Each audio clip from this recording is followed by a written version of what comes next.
Hello friends, मेरे YouTube channel पे आप लोगों का फिर से स्वागत है।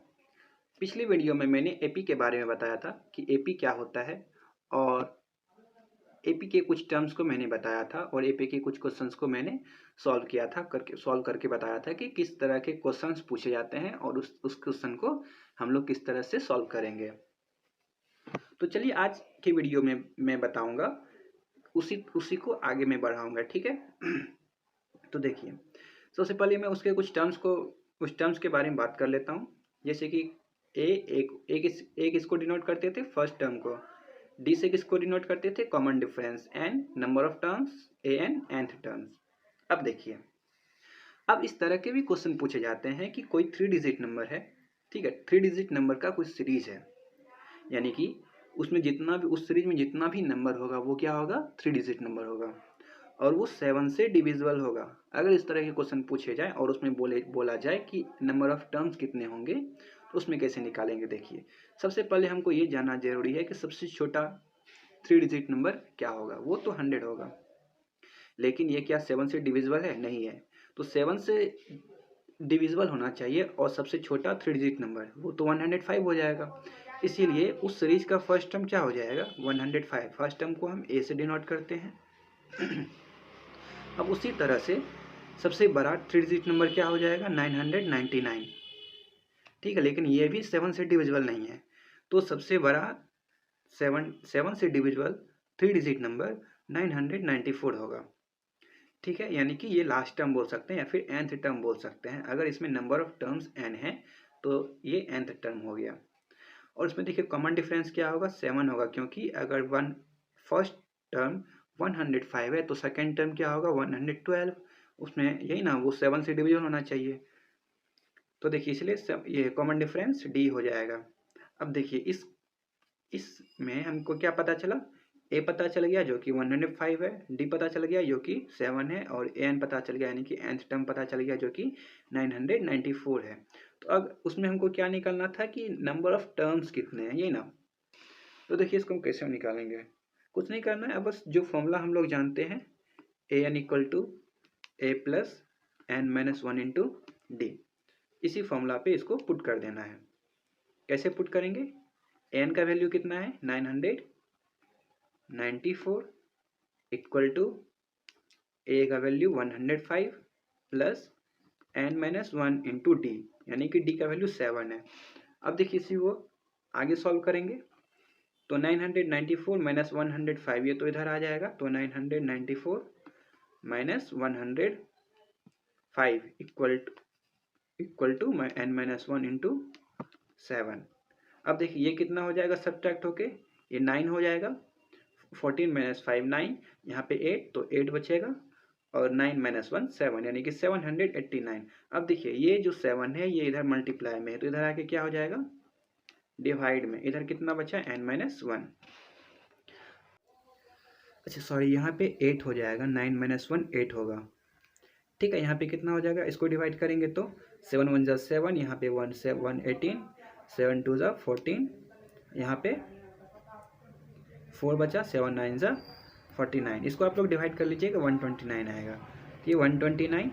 अब देखिए, इधर माइनस में है 1 तो इधर आके प्लस 1 हो जाएगा, इक्वल टू n, यानी कि n का वैल्यू कितना हो जाएगा, 130। मेरा आंसर आ गया, मतलब कि 3 डिजिट नंबर जो कि 105 से स्टार्ट होके 994 तक ख़त्म हो रहा है और वो 7 से डिविजिबल होना चाहिए, तो वहाँ 105 से 994 तक में ये 130 डिजिट्स आएंगे, ठीक है। अब देखिए, नेक्स्ट क्वेश्चन की तरफ हम चलते हैं। नेक्स्ट क्वेश्चन में क्या है, ये देखिए, यहाँ पे 2 एपी दिया गया है, एक ये 63 65 67, ये देखिए 2 से बढ़ रहा है आगे, और ये देखिए एक 3 10 17, यानी कि ये 7 से बढ़ रहा है आगे। तो ये देखिए, ये जब बढ़ेगा आगे, इसमें देखिए क्वेश्चन क्या पूछा गया, find n number of terms पूछा गया, जहाँ पे कि nth टर्म दोनों का क्या हो जाएगा, इक्वल हो जाएगा। इस दोनों एपी का देखिए, ये 7 से बढ़ रहा है, ये 2 से बढ़ रहा है, तो ये कहीं ना कहीं जल्दी बढ़ रहा है ना, ये जल्दी जल्दी बढ़ रहा है, और ये कहीं ना कहीं जाके इसके टर्म से जरूर मिल जाएगा, ठीक है। इसको क्रॉस भी कर जाएगा, लेकिन हम लोग को निकालना है कि कहाँ इस दोनों का टर्म इक्वल होगा, एन के किस वैल्यू पे। तो देखिए सबसे पहले हम क्या करेंगे, इसको मान लेते हैं AP है, इसको AP1 मान लेते हैं, ठीक है। तो इसको AP1 मानेंगे तो इसके लिए A1 कितना हो जाएगा, तो ए देखिए ए यहाँ पे हम फर्स्ट टर्म से डिनोट, ए को हम फर्स्ट टर्म से डिनोट कर रहे हैं, तो और AP1 है, ये देखिए AP1 और AP2, तो इसीलिए हम A1 लिखे, इसको 63 हो जाएगा फर्स्ट के लिए। उसी तरह से D1 कितना हो जाएगा, 2 हो जाएगा, देखिए 65 माइनस 63 2 हो जाएगा। और इसके लिए n तो दोनों में n ही रहेगा, है ना, n तो दोनों में n ही रहेगा क्योंकि दोनों में नंबर ऑफ टर्म्स इक्वल होंगे वहां पे जहां पे कि दोनों के nth टर्म भी इक्वल होंगे। अब देखिए, अब उसी तरह से A2 यानी कि सेकेंड टर्म के सेकेंड AP के फर्स्ट टर्म को, ये 3 हो गया, ये D2 कितना हो गया, ये देखिए 7 हो जाएगा, इसमें भी n तो n ही रहेगा। अब देखिए अकॉर्डिंग टू क्वेश्चन में क्या दिया गया है, an होता है ना, वो इक्वल है दोनों में। तो देखिए A1 plus n minus 1 into D1 जो है वो A2 n minus A2 plus n minus 1 into D2, ये इसके इक्वल है ना। तो देखिए हम इसको सॉल्व करके अब आगे बढ़ेंगे। इसको कैसे सॉल्व करेंगे, A1 का वैल्यू 63 प्लस N1 का वैल्यू, अच्छा n तो n ही रहेगा, इसी का तो वैल्यू निकालना है ना। D1 कितना है 2, अब A2 कितना है 3 plus n minus 1 into D2 कितना है 7। अब देखिए इसी को हम लोग सॉल्व करेंगे, क्या करेंगे 63, अब 3 को इधर लेके आएंगे, ठीक है, 63 माइनस 3 हो जाएगा, और यहाँ पे कितना है 7n माइनस 1 और माइनस ये चीज़ को हम यहाँ पे ले आएंगे, तो 2 इंटू n माइनस 1, इसी को सॉल्व करेंगे तो 60, और देखिए 7n minus 1 minus 2n minus 1, ये कितना हो जाएगा 5n माइनस 1। इसी को जब हम लोग सॉल्व करेंगे तो देखिए क्या आएगा,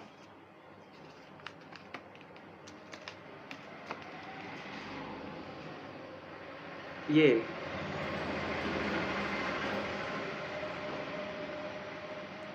-1 है तो इधर आके +1, n इक्वल टू क्या हो जाएगा 13। अब देखिए यानी कि अगर हम n को 13 रखें यानी कि इसका 13th टर्म और इसका 13th टर्म दोनों इक्वल हो जाएगा, ठीक है, दोनों का 13th टर्म क्या हो जाएगा, दोनों इक्वल हो जाएगा।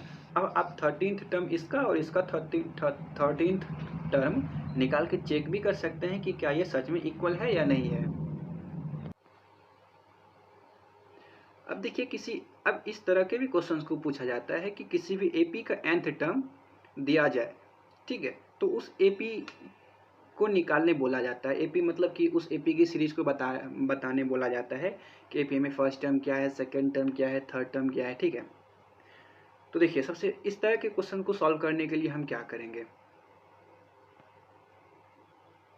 सबसे पहले क्या करेंगे, an दिया है ना नंबर ऑफ टर्म्स, यानी कि सॉरी ये nth टर्म दिया है, nth टर्म दिया है a प्लस 3 प्लस 4n। इसका मतलब क्या है कि अगर हम इसमें अगर n का वैल्यू 1 पुट करेंगे तो मेरा फर्स्ट टर्म आ जाएगा, है ना, n क्या नंबर ऑफ टर्म्स है और a1 है तो मतलब फर्स्ट टर्म हो गया। यहाँ पे हम n का वैल्यू पुट करेंगे 3 प्लस 4 इंटू 1 जो कि 7 आ जाएगा।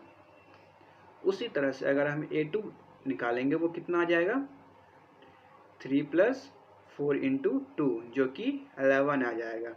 उसी तरह से आप लोग निकाल सकते हैं 3 प्लस 4 इंटू 3, ये कितना आ जाएगा,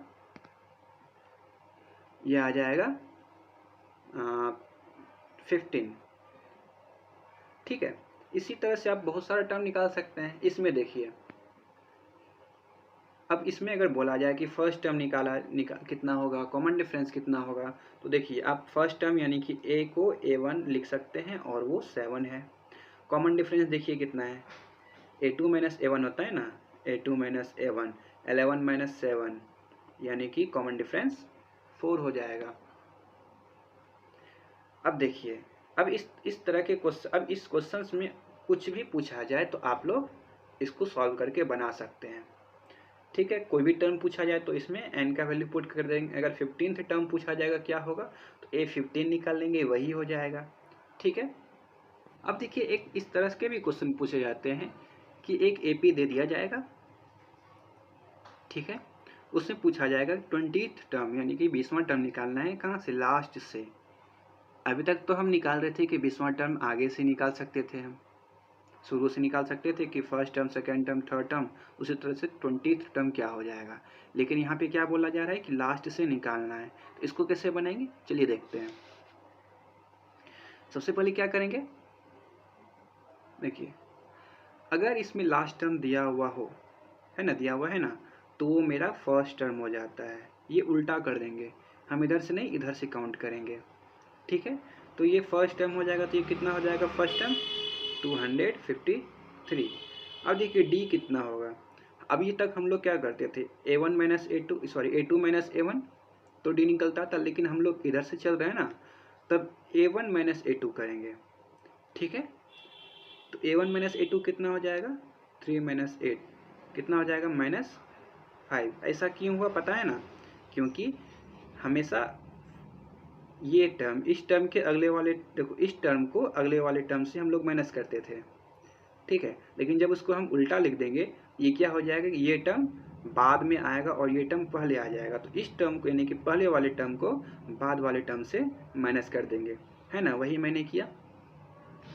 तो देखिए अब A पता चल गया, D पता चल गया, तो हम A20 यानी कि 20th टर्म निकाल सकते हैं आराम से। 20th टर्म कितना कितना हो जाएगा A प्लस 19D। A कितना है 253 प्लस 19 इंटू -5 होगा ना। अब इसी को हम लोग सॉल्व करेंगे तो 253 माइनस 95 जो कि 3 माइनस 5 13 माइनस 5 13 माइनस 5 8 और 24 माइनस 9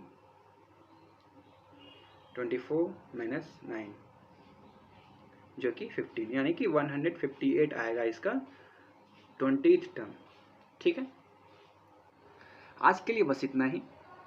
अगली वीडियो में बताऊंगा कि किसी भी एपी के nth टर्म तक के सम को हम लोग कैसे निकालते हैं और उसके किस किस तरह के क्वेश्चंस पूछे जाते हैं। तो धन्यवाद। अगर वीडियो अच्छा लगे तो वीडियो को लाइक कीजिए, शेयर कीजिए और चैनल को सब्सक्राइब भी कीजिएगा। धन्यवाद।